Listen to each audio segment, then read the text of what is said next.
Kepala Bagian Hukum Sekretariat Daerah Intan Jaya, Agus M. Fakaubun, selaku kuasa hukum penjabat Bupati setempat, Apolos Bagau, akhirnya menghadiri persidangan di Pengadilan Tata Usaha Negara PT UN Waena, Distrik Heram, Kota Jayapura, Papua.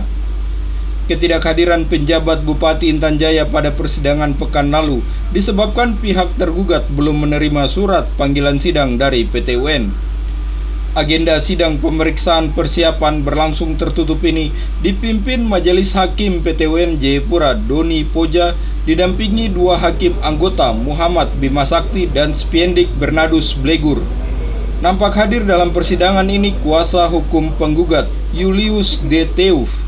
Usai persidangan, kuasa hukum tergugat M. Agus Fakaubun menjelaskan persidangan berlangsung selama 1 jam dan sebatas pemeriksaan berkas kelengkapan seperti surat kuasa, beberapa surat keputusan termasuk SK penjabat Bupati Intan Jaya. Ia juga menambahkan Pemkab Intan Jaya masih menyiapkan upaya damai dengan penggugat agar perkara ini tidak berlarut-larut. Setelah semuanya dinyatakan lengkap, baru kita akan masuk sidang. Hanya itu saja, kelengkapannya apa saja? Kelengkapannya ya seperti surat kuasa, kemudian ada SK-SK yang digugat kita belum lengkapi, kemudian ada beberapa SK yang seperti SKPJ, kemudian surat kuasa juga kita karena baru Intan Jaya kan baru menghadapi gugatan ini, jadi ya memang banyak yang harus diperbaiki untuk administrasinya. Jadi ya tidak usah larut-larut, kita energi kita terbuang hanya untuk masalah begini kan.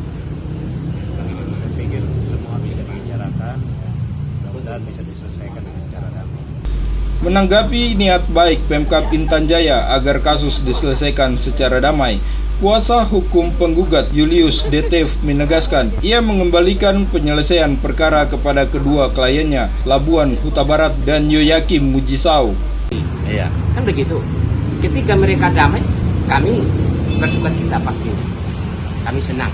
Kalau misalnya ada upaya permintaan damai dari pihak tergugat, bagaimana dari acara? Ya, dikembalikan kepada kedua orang penggugat.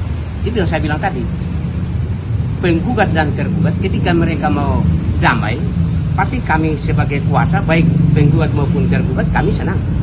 Tentunya seperti itu. Dan damai itu, ya saya pikir jalan yang paling indah kalau itu bisa dilakukan. Tidak ada persoalan yang tidak bisa diselesaikan. Tentu semua mengacu dari peraturan yang ada atau peraturan perundang-undangan yang berlaku. Nah, itu kembali ke tergugat. Kalau penggugat, ketika ada keinginan tergugat untuk berdamai dan tidak merugikan para penggugat, ya pasti diterima. Sementara kasus ini bergulir ke PT UN terkait surat keputusan penjabat Bupati Intan Jaya tentang pengangkatan dan pelantikan dalam jabatan administrator serta pengawas pada organisasi perangkat daerah Kabupaten Intan Jaya yang ditujukan kepada Labuan Huta Barat dan Yoyakim Mujisau. Dari catatan, kedua pejabat dalam perkara ini bertindak sebagai penggugat, mendapat demosi ke jabatan lebih rendah. Labuan Huta Barat sebelumnya menjabat sebagai Kepala Dinas Kesehatan, diturunkan jabatannya sebagai Sekretaris Dinas Pengendalian Penduduk dan Keluarga Berencana. Yoyakim Mujisau dengan jabatan Kepala Dinas Pemberdayaan Masyarakat dan Kampung didemosi ke jabatan baru sebagai Sekretaris Dinas Perdagangan Koperasi dan Usaha Kecil Menengah Pemkab Intan Jaya. Dari Kota Jayapura, Papua, Yesi Riani, Jaya TV mengabarkan.